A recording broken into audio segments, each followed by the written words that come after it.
All right. Welcome to the Hood Talks podcast, live and in person. Woo! Shout out to everybody for being here. Please come to the center. We are about to get this show on the road. Shout out to everybody that's tuning in from social media. Shout out to the social media world. Shout out to IHN, to our partners, St. Louis Integrated Health Network, that said and pull up and was like, hey, we need to do this event. I agreed. Yes. Why wouldn't I? But yeah, so shout out to everybody that is here in the space. Just want to give a shout out to all of the vendors here. We got People's Health Center in the building. Shout out to them. We got Family Health Care Center in the building. Shout out to them. We got Athenia in the building. Shout out to Athenia. They're also doing Medicaid enrollment. So shout out to them. And we got IHN in the building. And Care STL is in the building. Okay, we got a lot going on. We got a lot going on. Okay, y'all. So definitely join us. I am missing something, but y'all know that's me. I'm a co-host. Shantae Love is in the building. Can you find my, I think it's in the office. All right, y'all. Hi, panel. If y'all don't know me, my name is Vanna. I am the host and creator of the Hood Talks podcast. We have been doing this podcast since 2020. Whoo, can y'all believe it? And here it is, almost it's 2024, and December would be our 4th year, and hopefully next year will be our 5th season. Woo, yes. Okay. Yes. And we started doing events. Shout out to our first official, my family, the Generate Health fam. They came along and partnered with us this year to do events in person. And I always was like, we need some lit community events. No shade, but I'm about to shade. And we keep it real and raw at the Hood Talks podcast, okay? Okay, always. I was like, these events are a little dry, Everybody just scrambling, it's like a assembly line trying to get the resources and making everybody go to people's tables. I was just like, this is a lot. And I was like, why can't events be fun? Why can't they be upscale, okay? Why can't we have a vibe? And so the Hood Talks was really like, we want to really do that for our community. And so we started doing community events and setting a vibe. And so shout out to Work and Leisure, because they definitely have a vibe in this space.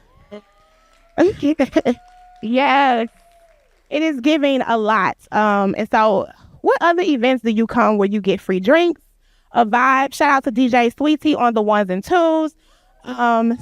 Yes, setting the vibe. So we're going to get into the conversation, because that's exactly what we're here for as well. But I just wanted to just set that stage to let people know that this is really, really what we want to continue doing here at the Hood Talks podcast. So, and thank you all for coming and joining us, and shout out to everybody that's watching. Now to my panel. Y'all ready for me? Okay. Well, thank you guys for joining me.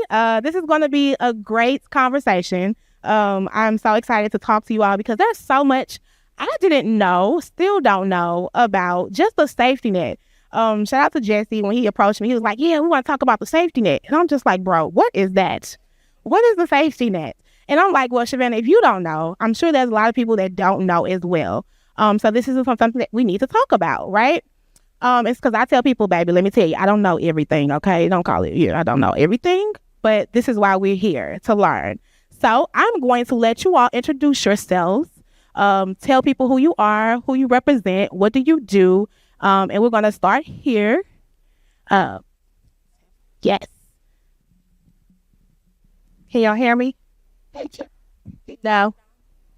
It's green. I just am a low talker anyway. So I'm Dr. Aramide Ayarende, CEO of Family Care Health Centers. We have 4 locations in St. Louis. We are in Places for People, Rung for Women, off of Manchester in Forest Park, and in the Carondelet area. Fun fact about me, I love football. Go Eagles. All right, good evening, y'all. Melissa Tapey. I am an OBGYN. I am the Chief Medical Officer at Affinia Healthcare in the city. I have been there 15 years. I grew up in a little farm town in southern Illinois. This was always the big city to me, so thank you for inviting me. And I really just love what we do. Affinia has most of our locations kind of east of Grand in the city. And then we also have a location in Ferguson and one in Pagedale. A fun fact. Oh. Fun fact. Oh, hi, Laura. How are you? I just saw you sit down. Fun fact. Well, I was talking about how you like to dance, right? I used to tap dance.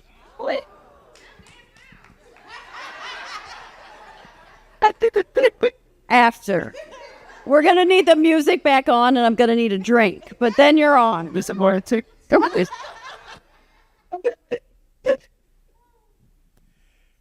got to get my microphone voice ready. How's everybody doing? Black Planet. Late nights. Hey, I appreciate that.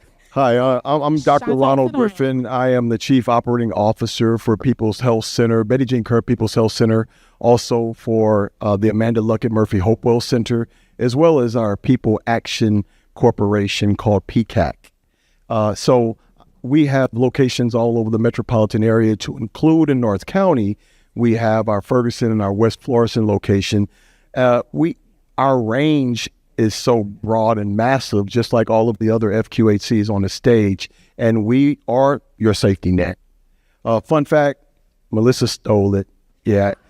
Hey, look, at home, I'm hitting every dance move out there, trying to. And so it's just a pleasure to be here, and thank you for hosting this event.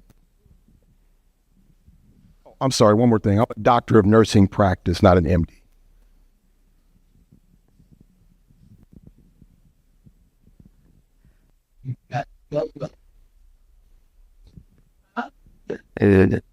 We're on now. Testing 1, 2, 3. All right, so those are hard acts to follow. I'm Dr. Michael Spearman. I'm a practicing internist with CareSTL Health as the acting director of medical services. And so we're also a federally qualified health center, acting as a safety net and source of primary care for all the greater St. Louis area. We have 4 offices in the North City, North County area, in addition to school-based health. And we try to provide health care for everyone, along with everyone else that does that here.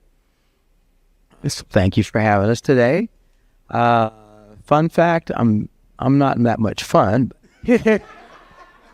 I guess I would say that I'd like to shout out my wife is the smart one in the family. She's an entrepreneur, LPN, excellent cook. She has a long list of talents to my one. Why aren't you with the one? I mean, I'm about to say, he might not be a fun man, but he a smart one, okay? He called that wife out. He said, my wife, that is a smart man, all right? Yes, all right. So we is going to get into this conversation, y'all, okay? I just want to let you know it's a dog-eat-dog world out here in Austin. So when I ask a question, I will let you all feel free to tap in. Just be respectful of each other, okay? So my first question, you kind of answered it a little bit. You said that we're the safety net. But what is, when we talk about saying the safety net, especially here in St. Louis, what does that truly mean? What is that?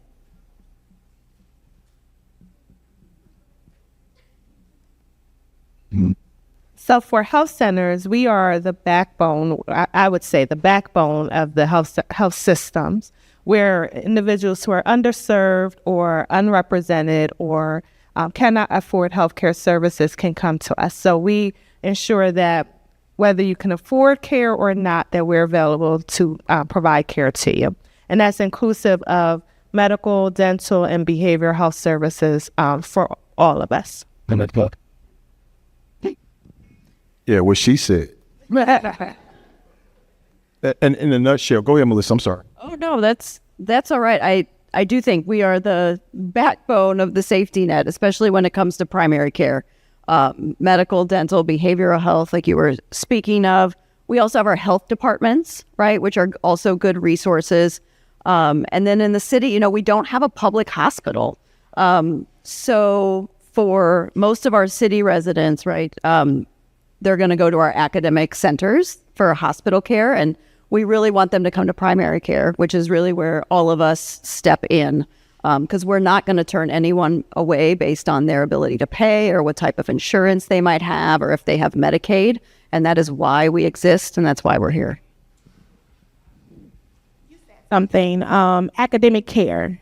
So can you explain deeper to what that means? So you said there's not hospitals in the St. Louis City area that is.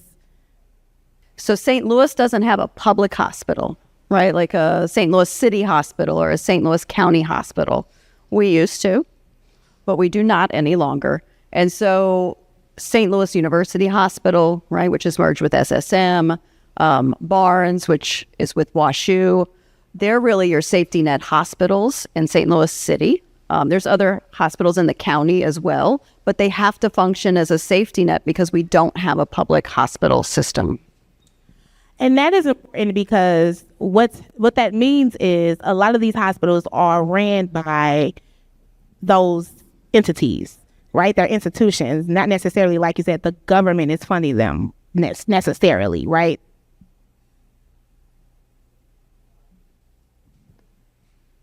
Yeah.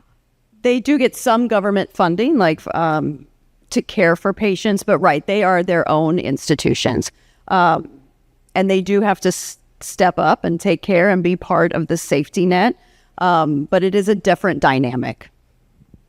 And I think it's a different dynamic for the community too, who may once have been used to a community hospital or have seen their community hospital close, right? And then have had to transition to getting care at a private or academic institution.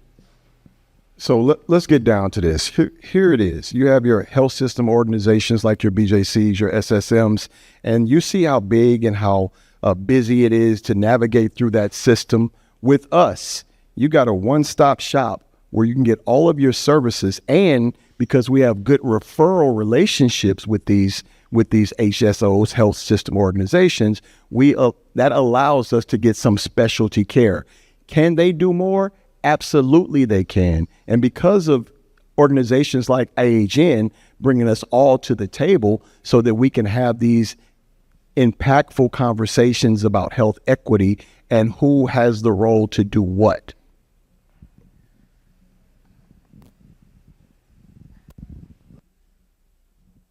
That's all. So yes, my colleagues have put it very well.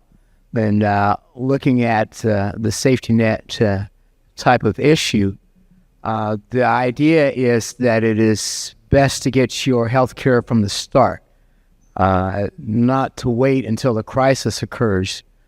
Some damage may already be done, and it may be difficult to treat, may not be reversible, and you're having to deal with it.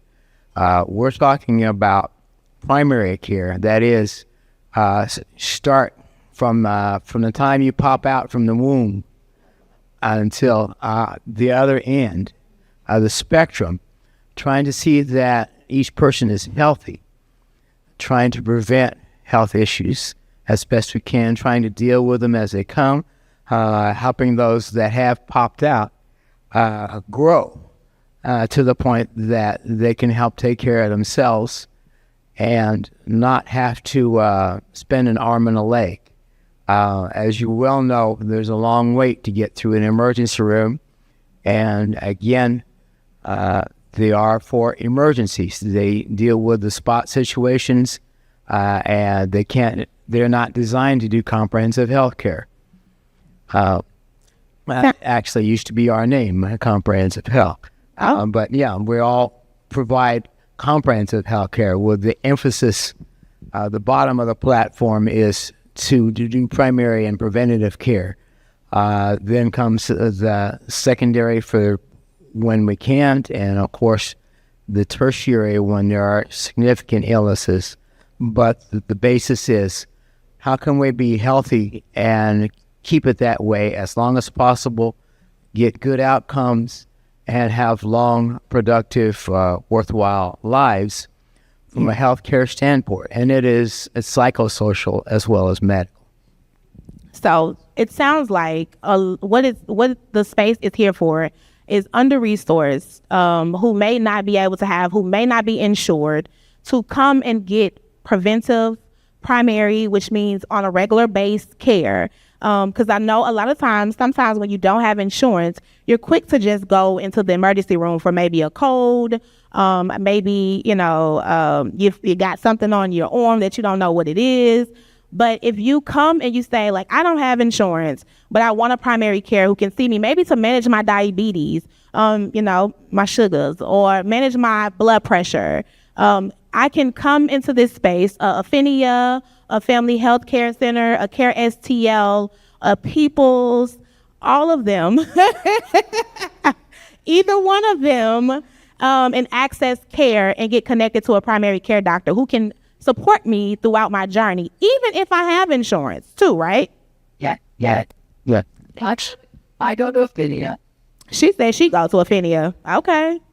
Shout out to Affinia in Ferguson. I love the midwifery there. Well, the care, I really believe that all of us provide very high quality care, right? So if I truly believe that and I work there, why wouldn't I get care there myself, right? So it's my kids go there, I go there, my husband's gone there. We all utilize the services. They are very high quality. I can get them all there. My kids can go to the pediatrician, we can go to the dentist. Yes, you can have private insurance, you can have Medicaid, or you can have no insurance whatsoever. And there's a sliding fee for that. There's also services then, as you see the tables today, like our staff members will help you sign up for Medicaid or see if you qualify for an Affordable Care Act plan, right? Because we would like everyone, just as most people would like, to have some type of coverage, right? It does make it easier, not only for the visit, but for medicines. Those are crazy expensive, right? Like to have your monthly diabetic meds or your hypertensive meds, those are not cheap. And so to have the additional social supports to help people kind of navigate the healthcare system, which is complex beyond belief, is super helpful. Yes, and if I may, so when we talked about Medicaid expansion and we talk about enrollment, so all of us have community health workers in these spots helping you to get the care that you need through the insurance portals, right? Here's the rub. While you're pending, we still see you. We don't turn you away. You go through and get it done. You can go to WIC services. You can go to women's health. You can go to pediatrics, internal medicine. We all have pharmacies. Why go to Walgreens? You don't have to. We all have dental. And can I clarify? So if I come and I don't have Medicaid, I don't have insurance, I don't have Medicaid, I have not got anything done, but I just need support. I need help with my blood pressure because it's high, I'm having headaches, and I come in and I say, can you care for me? Yes. Will I get a bill? So we have a sliding fee scale, number one, and then we write off stuff too, right? Because we're covered through a 330 grant through HRSA, and I don't really want to get into the dynamics of that piece, but what we do is we provide care. That's our mission. All of us have similar missions, and the bottom line is that we care about community engagement and health equity. And for people who don't take advantage of these opportunities, it's really a slap in the face to us as a community to know that we have these services, but you rather go to the ER or Barnes or SSM thinking you're getting better care when they all come to us too. They work in our departments. I don't say, baby, shout out to BJC, SSM and them, but they got some work to do, Lord. So we keep it real and raw on the Hood Talks podcast, and BJC has sponsored us, but we just like to keep it real and raw. We know that they got some work to do. And if I could add that as part of federally qualified health centers, we're required to have 50% of our board be patients of the health center. And so not many institutions have patients sit on the board to validate, I'll just use validate, but to really say that I entrust in the staff enough that I will receive care where I am a board member. Did y'all hear that? So I need y'all to go apply and be on the board if you feel like you need to put some input in. Okay, we need some board members, Mr. Carey. I got you. No, I got you. Okay. Yes. So talk more, because that was new to me. I didn't know that. Talk more about what that people really need to understand, because I think there's a lot of myths about the federally qualified healthcare centers in St. Louis. What is one that we need to address? I'm gonna let each of y'all answer this question. What is something that you think needs to be addressed that people need to know about? That we don't provide the same level of care as some of our other institutions. I think on this seat alone, many of us are awardees of many different recognition boards. We have Patient-Centered Medical Home Recognition, which is a national organization that gives us our seal or stamp of seal or seal of stamp, whatever that saying is tonight, that we do great, excellent care. We are highly regulated by many agencies that come and say, show us your standards, show us your processes. So we rival, and if we could say here, are better than some of our other larger institutions. It's what it is. We're saying facts. In this space, for the community, we are community-based. These are the services that we're providing so that we can prevent those emergency room visits, those urgent care visits. You get that with all of the folks here on stage and the ones that aren't. I would agree. I think we do provide very high quality care, right? We have the same certificates. We have similar regulations that the hospitals would have. I think another thing too, as a physician, is that sometimes folks think, well, I'm just here because I couldn't get another job, or I'm paying off my loans, right? Because there's what they call loan forgiveness, right? Or some scholarships sometimes for going to work at places like community health centers. And I would also say, while, where you go to school is not everything, but if you also look at the websites or the resumes of the doctors and the staff at community health centers, they are top notch, right? Those folks are there because they want to be there, not because they had to be there. And I would never want one of my patients to think I am there because somehow this was the last resort. That's awful, right? This is my choice. This is where I choose to work. This is where I want to work, right? And so I think that's also important to know. All right. But so resources, again, was mentioned. And all four of our organizations are very dedicated to providing health care. And yes, health care indeed, that's more than just taking a pill. It's more than just taking your blood pressure. We're talking about trying to prevent diabetes in the first place, trying to detect elevated blood pressures before it happens, trying to catch that cholesterol level before it builds up and starts to clog in your arteries, and resources.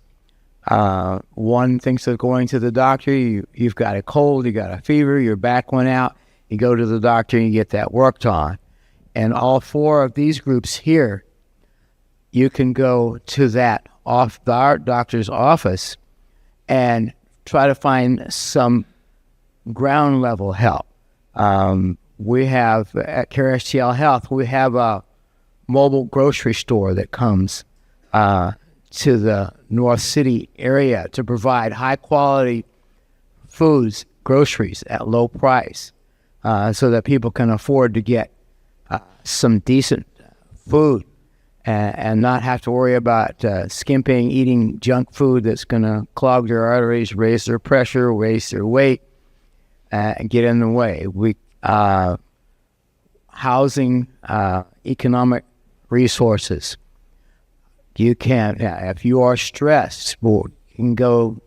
You not only can you go to the doctor, you can talk to a counselor in the same building, probably the same day. You don't have to get an appointment 10 weeks away and 20 miles away. We have the psychiatry services, basic women's health in all of our services. We can help deliver the babies, help them, like I said, help them to grow up. Yep. Yeah, we've had multiple generations come through our center. I'm sure it's the same for all of you. And we've got grandparents, parents bringing their children to our centers to get their health care and perpetuate their families.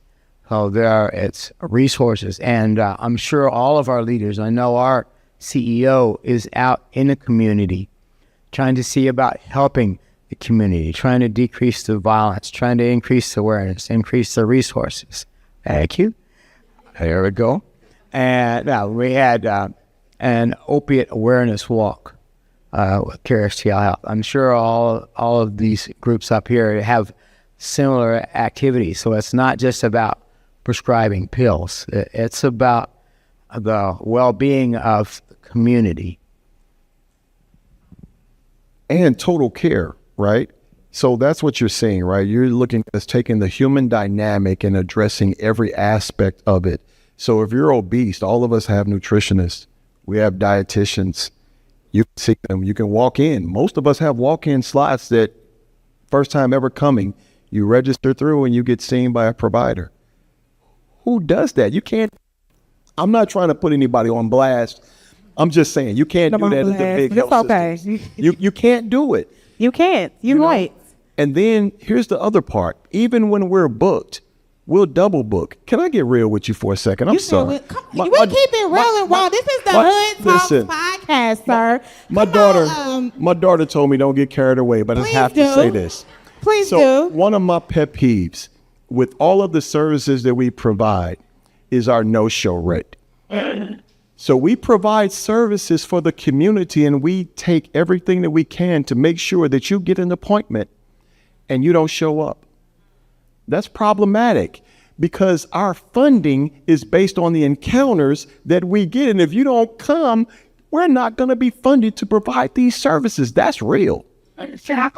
Can I push back? I wouldn't be me if I didn't. Please do. Come on now. Let's go. Because maybe you say, I am a mom. Because I am a mom. All right. And I have two little ones who, for some reason, I just can't get them to the appointment. And I don't have a sitter because we know during the pandemic, that was a big thing about, hey, you can't bring your kids. So what can I do? Says who? That was what said to me, but that probably wasn't Affinia or you all. I ain't gonna say who it was. It would have changed since COVID, but just to say that there's some barriers that I'm dealing with, right? Maybe it's transportation. Maybe I'm on the bus, trying to get on the bus with a toddler, 2 or 3, or maybe even if I tried to get, don't get me wrong, because I've tried to call transportation, and we know there's transportation services that don't accurately come. So yes, I hear you that no shows sometimes we don't show up, but sometimes there are barriers. So how do you guys are addressing those barriers? Just let us know. Just tell us. We have extended hours. All of us have extended hours, right? We have social service that can help. We can give a cab voucher, or we're all of us are trying to get some collaborations because we're open to community participation in this space. So what we're working on right now is getting contracts with Uber and Lyft to provide these services. That's next level. That's innovative. And we all are having these conversations because really there's no competition on this stage. You're going to go to CareSTL, or you're going to go to Family Care. You're going to come to People's because that's what we do as a community. We go around and see where we can get in, and we support that. We're okay with that. We just want to make sure that we remove the barriers. That's our job. Remove the barriers to care and allow you to be able to come in and get some care that covers your whole person. I'm sorry, I don't mean to take up so much time. And it is hard to get in, right? Work, well said. Kids, transportation, all the things. I completely agree. The more we know, the better, right? Like if you text and say you're running late, if you call, we can help with transportation, right? We all have community health workers as well to help with those things. We all have telehealth offerings now. So we will do our very best to work with you. We understand life can, yes, be chaotic, and all kinds of things can come up. Sometimes they're known about, sometimes they're not. But we would love to hear from people just to know, right? Because maybe someone else is calling in and saying, hey, I need a same day appointment. And if I knew someone else wasn't coming in, I'd slide them right on in and then get the other person moved to when they could come in. It's that communication piece would be the most helpful. And on either side, because I'm sure we're not perfect at it either, right? Yeah, thank you all for that. And I think that clarifies for what I was trying to get at. Right. That there is support that you all offer for those things, right? There is maybe, like you said, I love that, cab vouchers, right? So if you're having transportation issues, community health workers, shout out to my community health workers. Yes, shout out to them. You can get access, social workers. Is that a thing there too, right? Facts. We have that too. Okay. Mental. So it's a one-stop shop, right? Mental health, behavioral health services, prenatal care services. So even your children, dental services, men's care. Adult, children, adolescent, dental, across the board. Medicare, Medicaid, commercial insurance. And you can get your medication on the spot. No insurance, underinsured. No insurance, underinsured. And most of our pharmacies do home delivery. So even if you don't want to wait, we could get your meds delivered to you. Baby, shout out to delivery, baby. Because who be like to go, baby, if you got babies like I got babies, baby, I'll be like, can y'all deliver everything to me? Because I ain't trying to drag these kids outside. So y'all just making it easy. I think why we don't tap in is because we don't know. I'm always saying it. That's why we got the Talks podcast. It's because we don't know. A lot of times we don't know what's offering in our communities, right? And then when we do know, let's be real. Black and brown communities are usually sometimes treated differently, and we keep it real and raw on here in the Hood Talks podcast. And we know we talk about health equity, access, but we also talk about the bias and racism that is in our healthcare system. How are you guys counteracting that where you are? So at Family Care Health Centers, we have a Justice, Equity, Diversity, and Inclusion Council in which we look at patient care from that lens and look to address any of those barriers that may prevent Black and brown communities from coming into the health center. Hear, hear. Also, I would say the board members, right? Super important. The board members that she mentioned that have to be patients, right? Need to represent the community. Those are Black and brown people who get to sit on the board and help make all of our top level decisions. I would also say workforce pathways, right? You will see, I'm sure, many of us in different settings working at the elementary school level or middle school level and then to high school and then working on those pathways, right, back into our health centers so that community members can be part of the team, right? With that, over time, hopefully more and more people will know, more and more people will trust. The health center will more and more look like the people that use the health center. In South City, we see quite a few refugees, right? And so again, it's not that our entire staff is overnight going to look like each refugee population that we care for, but over time that does happen, right? And that does mean a lot. I mean, take it from me, I do not look like every patient I take care of, right? I completely realize that. I realize that I also really, really hope and want to form a bond that is full of trust, right? And I want to build rapport with my patients. We will always have folks that maybe don't look like us in the health center or don't have a shared experience, but we really do want to build those pathways so that most of us do, and that there is a shared experience and a trust that can be built. Because healthcare can be challenging, and we know it historically, it has not been full of trust, and it has not been a healing bond between healthcare and the Black and brown community. Yeah, that's well said, Melissa. You're spot on that. And something else, we hire the community. Yeah, we have job openings right now. All of us. Okay. So everybody that's listening on this podcast, go to our respective websites, apply for the job. chances are we will most definitely bring you in for an interview, and the rest is up to you. And then she talked about the marginalized people that come from other countries and such. We all have interpreter services. People's Health Center, we have interpreter services. So we want to make sure that we're able to communicate effectively with you to make sure that you get. Did somebody telling me something? Okay. That you get the care that you're supposed to have. He's like, pass the mic.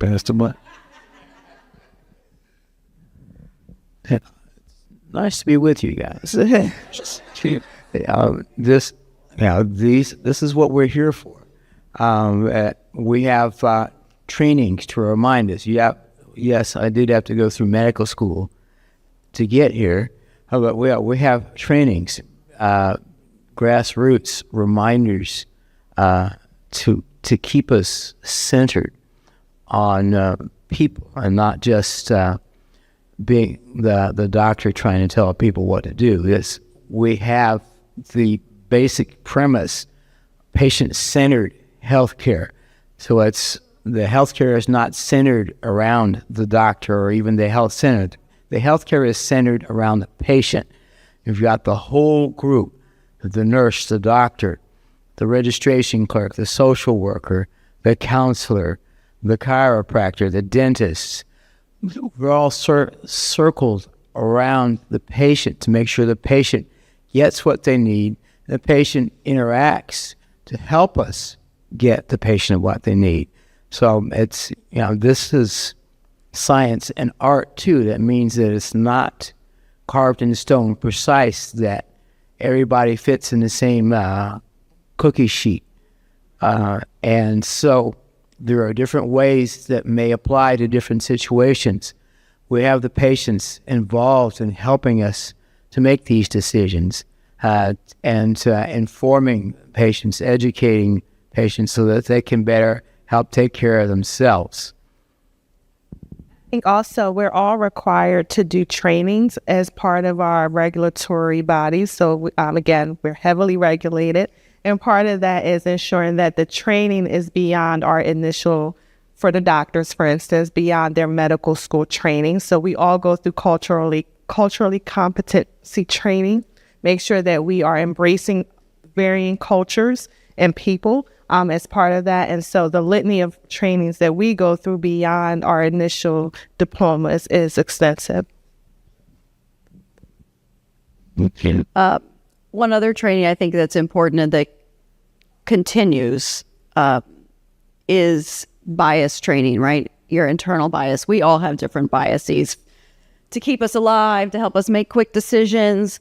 And sometimes those are good skills to have, and sometimes they're very harmful skills that we've developed over time. And so that training, I don't think ever goes away, right? And so whether it's about race or ethnicity or body type or rural versus urban, or it could be a whole litany of things, right? I'm a tap dancer and maybe you like hip hop. I don't know. But whatever my bias might be against that, right? Those are things that you have to learn about. You have to check. You have to reflect on. And then you have to see the person in front of you. And those are learnings that never stop, right? And so they are ongoing all the time. And these biases aren't steeped in racial identity. A lot of it's cultural too. So when we start talking about biases, it's not just white on black or black on yellow or anything like that. It's really the cultural basis and the things that we believe in and where we come from. So they have a lot of impact on how we treat other people. The things that we are taught. White supremacy culture ain't just for white folks. It's not. Oh, let me Oh, you can say that. This the Hood podcast. Right? What you said, okay. You better. But I agree. We've learned, we've learned that in our systems, a lot of times too, folks could look like us and we can perpetrate some of the same things that we've been taught, right? The medical system, the systems that we tend to work. Oh, I see you. Come on, son. Hey. The things that we tend to work in, we begin to learn the things that we should not learn. It's really about unlearning. It's rooted in a lot of our things, right? So, of course, why wouldn't it be rooted in our healthcare system? And so when you go into working into these systems, sometimes, unfortunately, you become the system, no matter your race. And before you ask, let me just say this. I'm not saying that we're perfect, because we aren't, right? Because when you come in, I want you to be treated with respect and dignity, customer service first. You know, I hate when I get feedback from patients that come in and say that they were treated illy. That's a problem for all of us. That's not something we appreciate, nor something that we condone. So just know that everybody up here is a leader in their own right. And we will not tolerate that. We owe that to you. Come in and feel comfortable in the space. Then we're going to take every complaint, every issue or concern that you have very seriously. It won't work for me. There we go. So, We needed the people on the line to hear that. You done took away the mic. They couldn't hear it. No, you done took away the mic. My fault. It's good. We appreciate that. So, okay, y'all. Now, I don't like to just ask questions. That ain't what the Hood Talks podcast is all about, especially when we get in person. I like to have and give space to the audience to ask questions, okay? So I'm going to come to you all. I got you already noted. Mr. Carey, I'm coming to you first. Yeah, you remember you said you had a question. And then I got you, Melissa. So anybody that has a question, just let me know. I'm coming to you with my mic. Mr. Carey. Hey, sir. Mr. Carey. Hey, how y'all doing? Y'all doing an excellent job tonight. So, y'all had touched base on culture, right? So when I think about culture, I think about the young Black and brown under recognized, those who, I know when I was young, I didn't think about going to the doctor. Matter of fact, if I went to the hospital, it was because something serious had happened, right? Between the ages of maybe 18 to 25, right? That age demographic, especially for Black and brown, underprivileged, don't typically think about their health and the concerns that may come along with it, and let alone have any idea about the institutions that you all represent, right? So how do you, and then not to mention the mental health that goes along with that, and the underprivileged neighborhoods or whatever.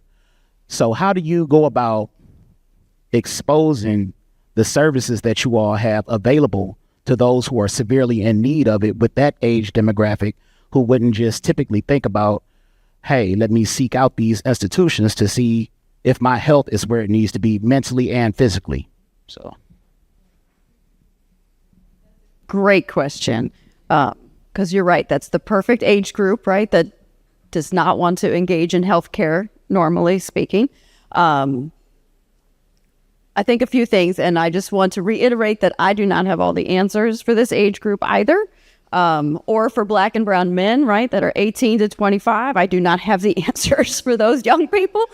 What I do rely on are our team members, right? So we have a strong community outreach team made up of quite a few Black and brown men, right, who specifically go to events, who specifically now have Saturday discussions on mental health for young Black men, mental health for Black men. And I think the other way that we start to do this, and I think we all have a footprint, is in school, right? Our footprints are different in schools maybe, but we are all engaged in work in schools.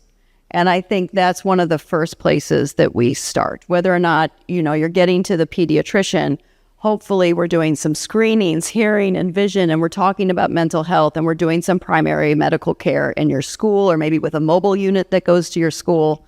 So I think those things are important. And I think it's important that we push advocates, and those advocates are the community yourself, right? So take your cousin who doesn't think healthcare is important to the doctor, and push that message in. And as my colleague here said, that it's important we build this in families, because it takes a village and it takes a family to really push healthcare. And we all want to see it in the preventative stage and not the reactive stage.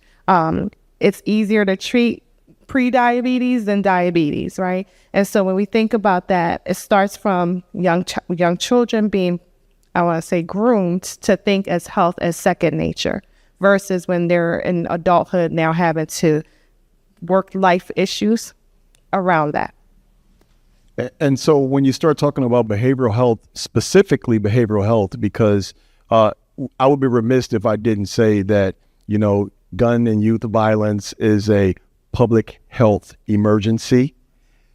Yes, it's something that needs immediate attention. And so what we have to do, I remember my pastor saying you have to catch the fish first, right? So what that means is that when your loved one comes into our center, we have to be sure that we ask the questions.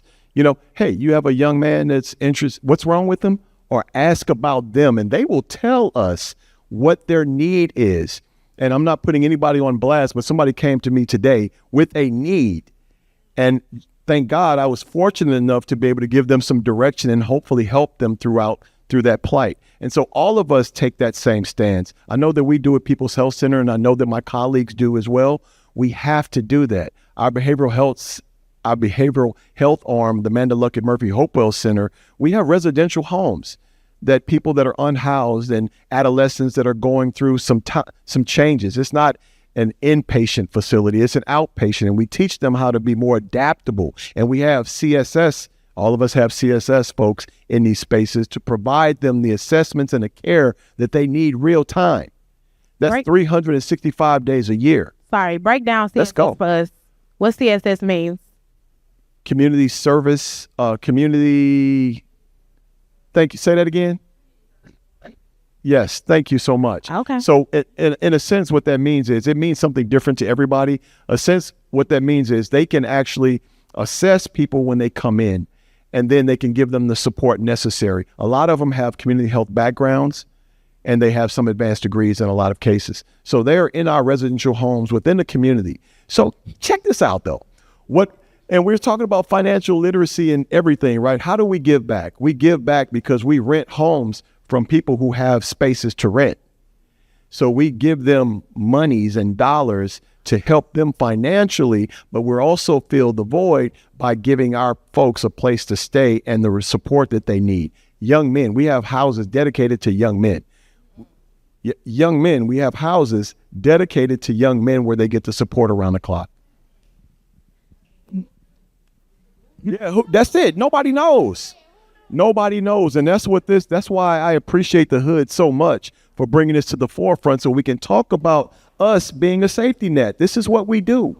And why I said it's not just us. Now you got to take that information back and bring someone along, right? So as we perpetuate those messages, more of our communities know what's out there. You have to share. Wow, wow, wow, wow. All right now, you got to get on the Hood Talk podcast and share this video.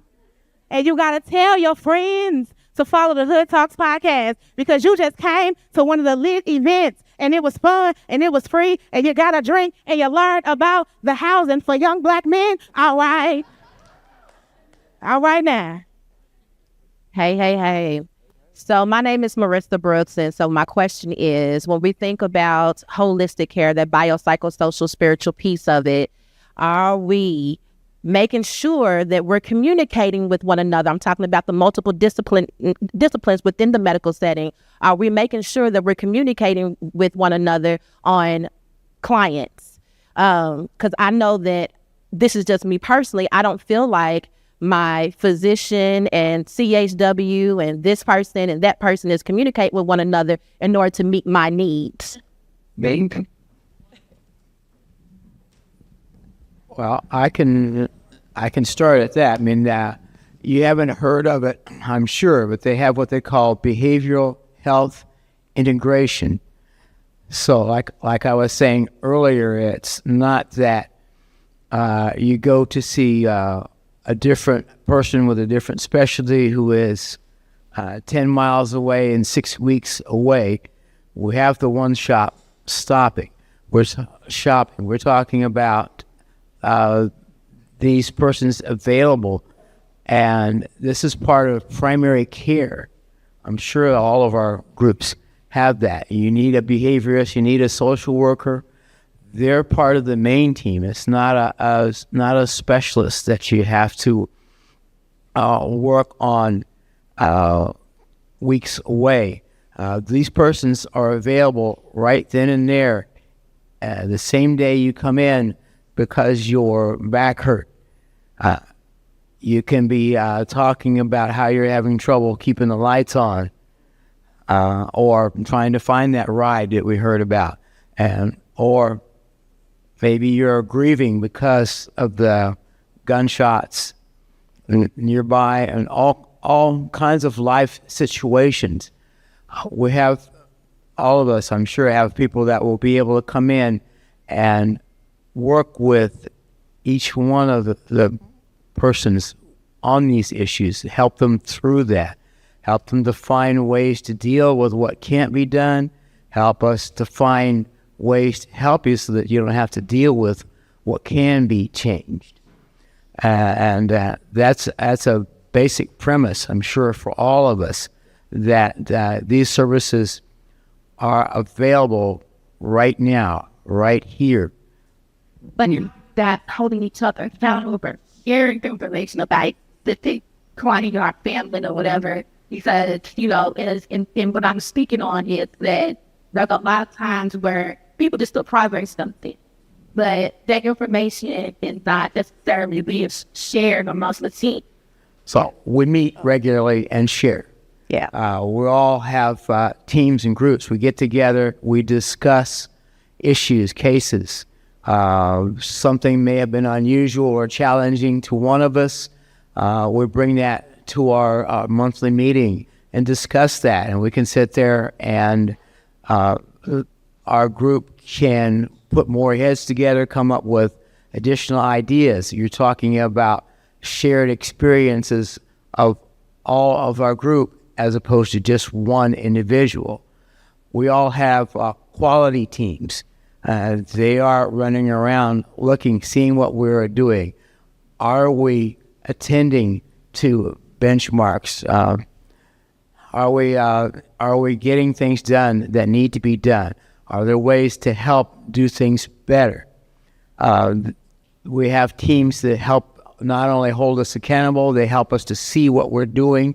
They help us to look at ways that things can be done better. And again, it's a shared mind experience. It's not just one doctor for the whole group isolated from the rest of the world.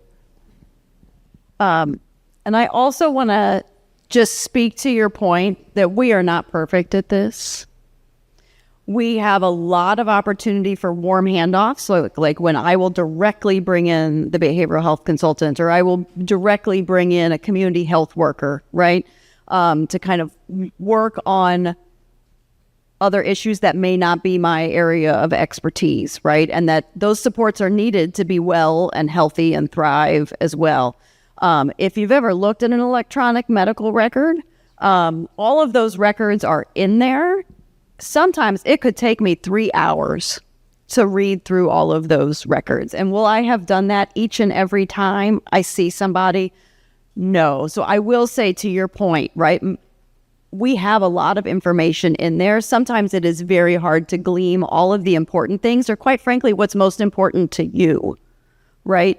At the exact moment. So, I mean, what I'll often do is just ask what's most important, or what am I missing, right? Because then maybe I can go find it. But it's not always direct or the easiest thing to coordinate. And so I think, I don't think you're alone in that experience in healthcare in general. And patients or clients, they're layers, right? So if you trust us, then you're more apt to give us the information that we can help to make informed decisions.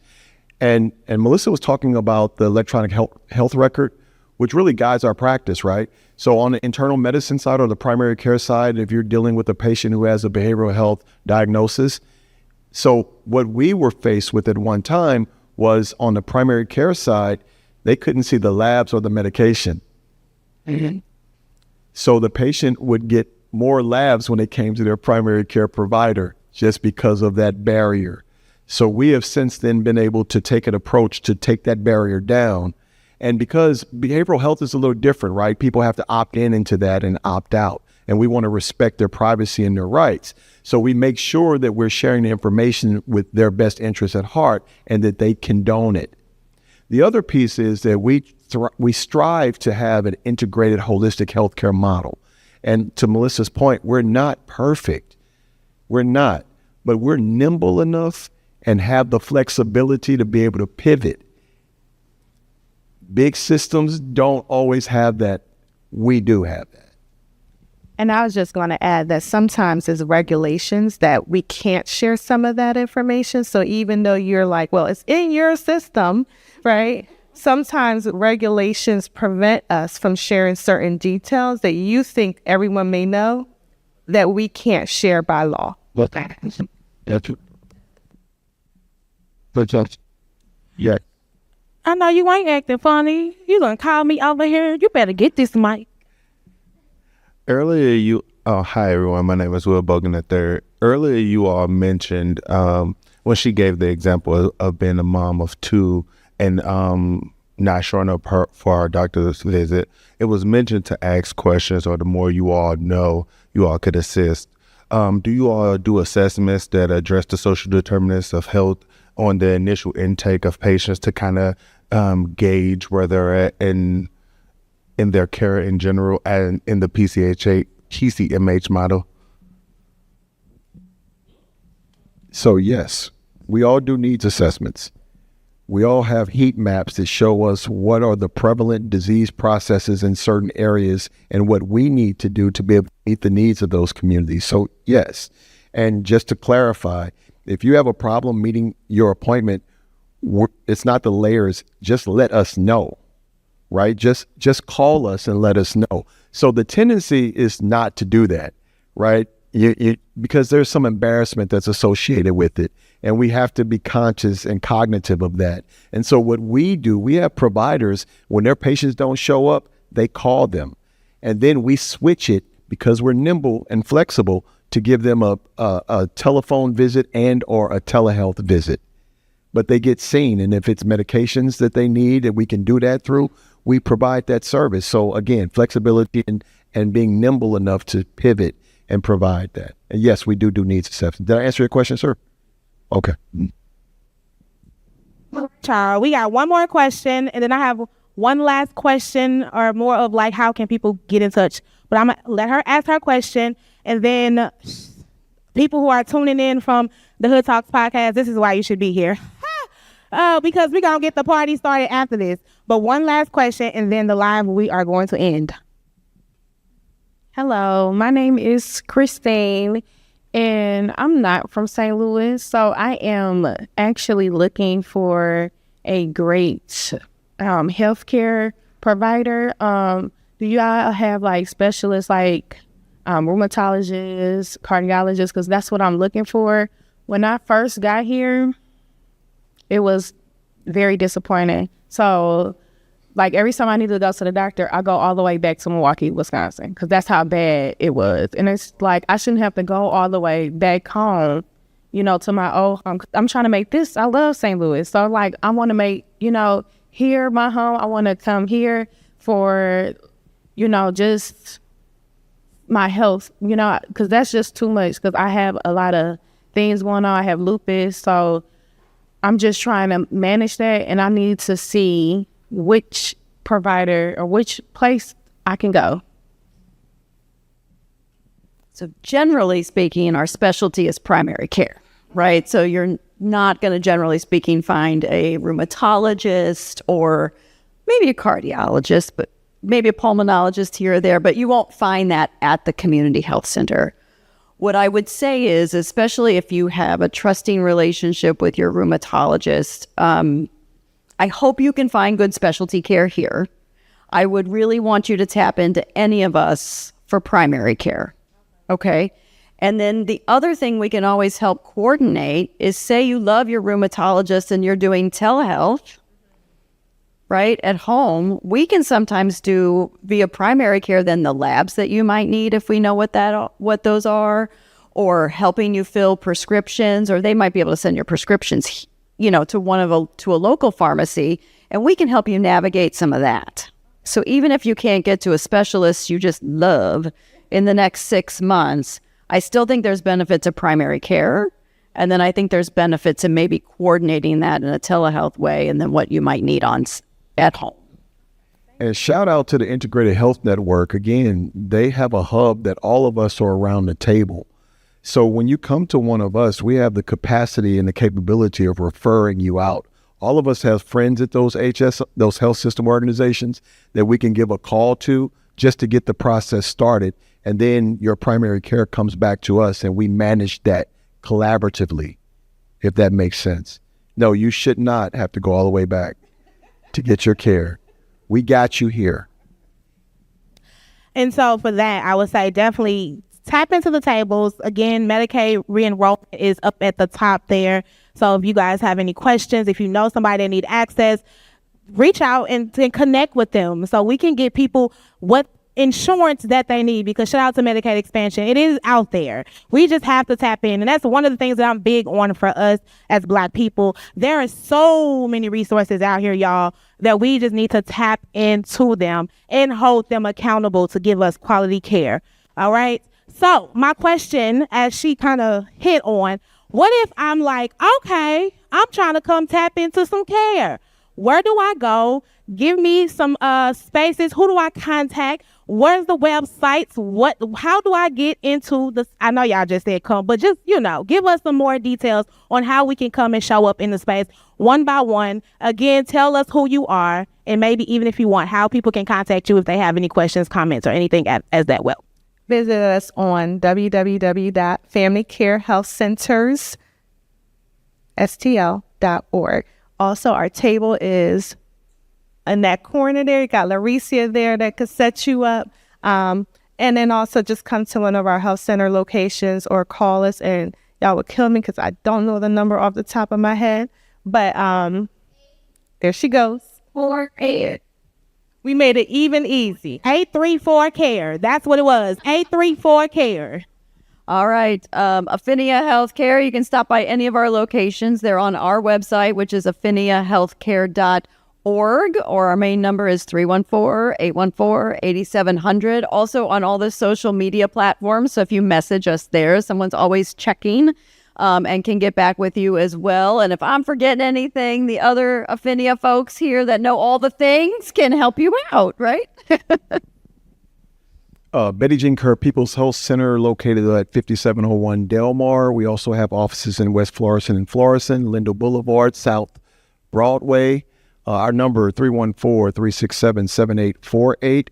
My email address, rgriffin@phcenters.com. We can also be reached at www.phcenters.com. People's Health Family of Corporations. We got a lot of websites up there, but also our career opportunities are there and all of the services and the areas that we provide.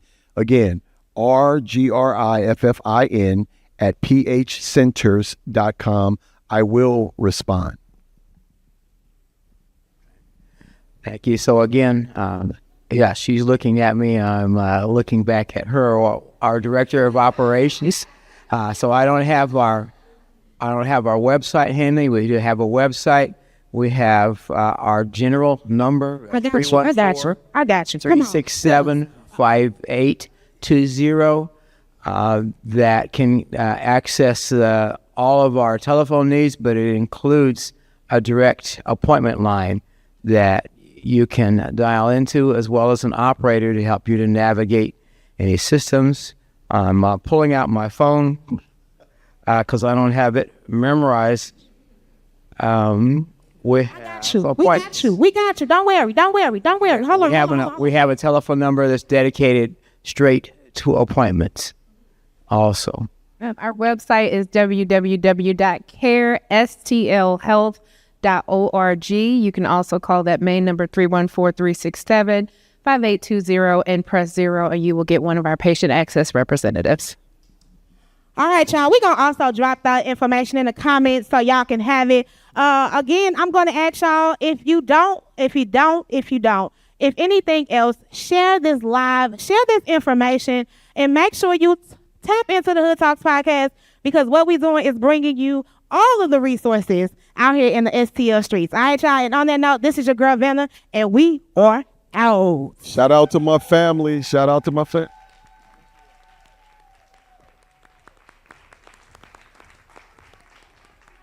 Don't forget it, DJ Sweet Tea is on the 1-2, so we finna party. We got drinks. We got my tickets, so definitely don't leave. Get up, get dancing, and let's go.